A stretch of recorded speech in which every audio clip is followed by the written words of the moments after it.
একদিনের কথা ছিল, চন্দনপুর গ্রামে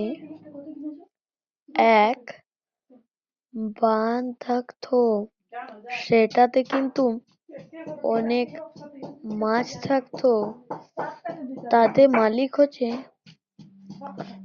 দুই ভাই বোন, যাদের কিচ্ছু নেই। তার ভাই বলল যে, আরে তুই কি আজ স্কুল যাবি না? হ্যাঁ, যা স্কুল যা। তখন তার বোনে বলল যে, আরে ভাই, আমার আজ স্কুল ছুটি আছে, আজ যাই কিছু হবে না। আজ কারণ কি রবিবার। তাই তার ভাই বলল যে, হ্যাঁ তো চ চ তাহলে মাছ ধরতে যাব।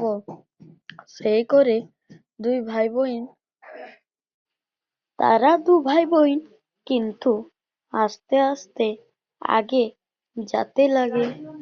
জালটাকে মাঝে নিয়ে তারা দুজন কিন্তু মাছ ধরতে লাগে। কিছু গুলো মাছ পায়, তাই নিয়ে তারা ঘর চলতে লাগে। ঘর আসার পর বলে, এ বোন, লে তেলের ডিব্বাটা, আর যা তেল নিয়ে আসবি।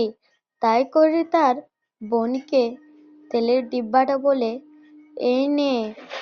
সে কাকু, 1 কিলো তেল দাও আমাকে, দাদা বলেছে পরে পয়সা দিয়ে দেব। আরে না না, হবে না। তোরা অনেক চালাকি করিস। 1 টাকা পয়সা দিবার কোনো নাম নেই। 2,000 টাকা তোদের ধার হয়ে আছে। এটা কে দিবে বল? তোর ভাইও তো আর কিছু কাজ করে না যে পয়সা দিবে।